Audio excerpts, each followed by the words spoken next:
I'm very happy that you guys are all here. Thank you so much for being with me. Um, I got um, I got some interesting things to show you and to tell you. I think you heard just before was this dude. That's not Royce. That's some other dude that used to work with John. And it's just like, you think that this is a character that he's playing. You think that's that no man acts like that. Um, he makes this up. He's doing a bit. No, he's not. This is this douchebag. This is a poor human being. This is someone who doesn't give a fuck about anybody but himself, not his family, not you, not anybody. And what he said about fucking Carl's family is fucking off-putting and fucking disgusting. And he should be ashamed of himself, but he's not because he has no shame. He's a disgusting piece of shit. He is the worst of the worst. That's coming from me. Look, guys, I will see the fucking good in anybody. I'll find it. One thing that I always I had John's back with, even though it's gradually gotten worse and worse. Now I really dislike him, and I have a problem with him because of what his latest, what he tried to do. But that's okay. I don't need to talk about it. But I do have a problem with him. But one of the things that he to add to his list of what a piece of fucking shit he is, besides having a head like an eggplant, Mr. Eggplant head, and liver spots like Mr. Burns. I could go on and on with these trivial fucking things, but to make fun of a guy's father that's having a challenge with cancer, you fucking piece of shit. Cancer. You are you're a terrible human being.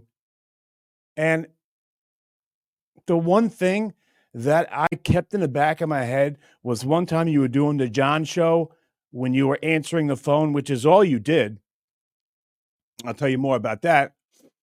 But when you raised your hands up and said, I wrote that, because Howard might have read one of the things, once in a blue moon. I remember him saying, why is John writing me shit on the computer? I remember him saying that more than anything that you ever wrote. Oh, but I got stuff you should take up to Tom. You should see all these papers I got. And I said, shut the fuck up. No, he didn't want you doing that.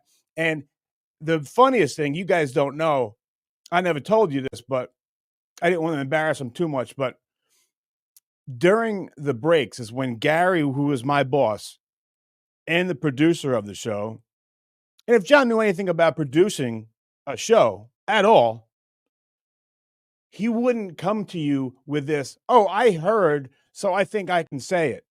The guy didn't learn a fucking thing for over those years because he didn't do anything.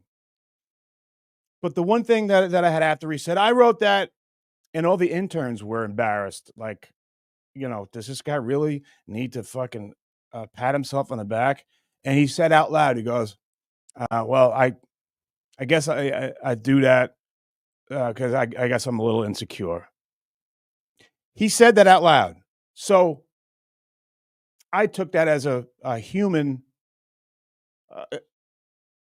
I thought he was human when he said that. But the other thing that I never told you was during those breaks when Gary was my boss, he would go first. And then if I had something for Howard, we would go over this in the breaks.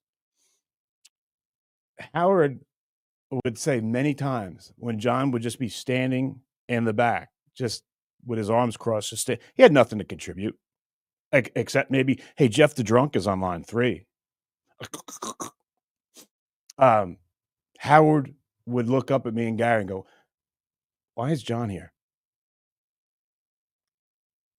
And I was like 15 years younger than him, and I was embarrassed that I got hired. I surpassed him the first day I was there.